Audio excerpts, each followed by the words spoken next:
கருவாட்டு பிரட்டலுக்கு தேவையான மெயின் பொருட்கள் எல்லாம் எடுத்து வச்சிட்டேன்.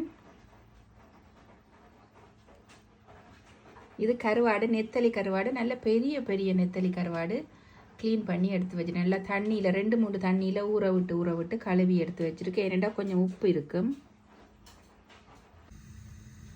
இப்போ இந்த பிரட்டலுக்கு முதலாவதாக நல்லெண்ணெய் விடுறேன். இது நல்லெண்ணெயில் செய்கிறது தான் டேஸ்ட்டாக இருக்கும். ஒரு 3 மேசக்கரண்டி விட்டுருக்குறேன். ஓரளவுக்கு எண்ணெய் வேணும். எண்ணெய் சூடாகட்டும். கொஞ்சமாக வெந்தயம் போடுறேன். இப்போ வெந்தயம் கொஞ்சம் சூடாகி வந்தது. அதுக்குள்ள எடுத்து வச்சிருக்கிறேன். இது வேதாள வெங்காயம் என்று சொல்கிறது. சின்ன வெங்காயத்தை விட கொஞ்சம் பெருசாக இருக்கும். இது ஊரில் கிடைக்கும்.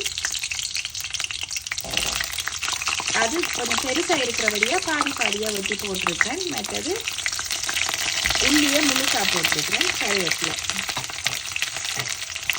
உப்பு போடக்கூடாது. ஏன்னா கருவாடு வழியாக அதில் உப்பு எப்படியும் இருக்கும். கடைசியாக பார்த்து போடலாம்.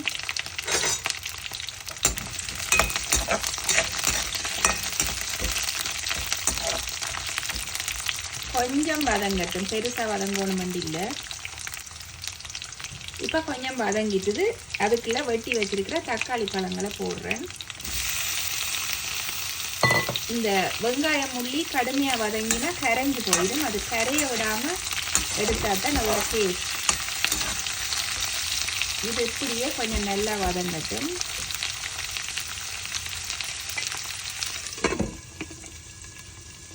நெருப்பை குறைச்சி வதங்க விடுவோம்.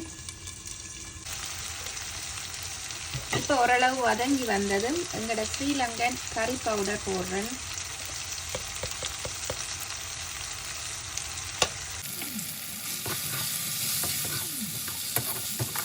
இதுக்குள்ள வெட்டி வச்சிருக்கிற கத்தரிக்காயை சேர்க்கிறேன்.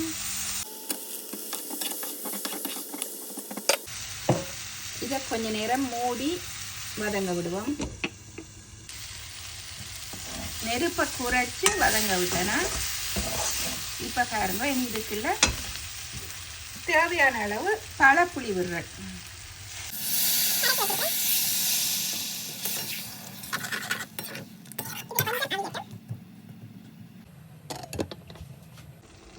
இப்போ பாருங்க, சூப்பராக கொதிச்சு புளி எல்லாம் அவிஞ்சு கத்தரிக்காயும் அவிஞ்சிட்டுது. கத்தரிக்காய் நல்லா அவிஞ்சிட்டுது. இனி இதுக்குள்ள இந்த கருவாட்டை போடுறேன். நீங்கள் பாருங்க எந்த பெரிய நெத்தலி கருவாடுண்டு. இது கரைஞ்சி போயிடும். அதால் கன நேரம் அவிய தேவையில்லை. அதோட கொஞ்சம் சுறா கருவாடும் இருந்தது.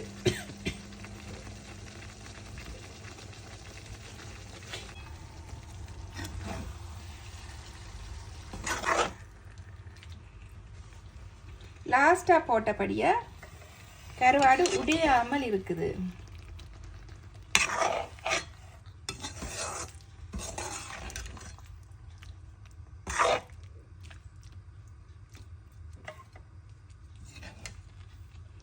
இந்த நேரம் உப்பு பார்த்து கொள்ளணும். உப்பு போதாட்டி போட்டுக்கொள்ளலாம். ஆஹா, என்ன ஒரு சூப்பரான நெத்தலி பிரட்டல், கருவாட்டு பிரட்டல் ரெடி ஆயிட்டுது.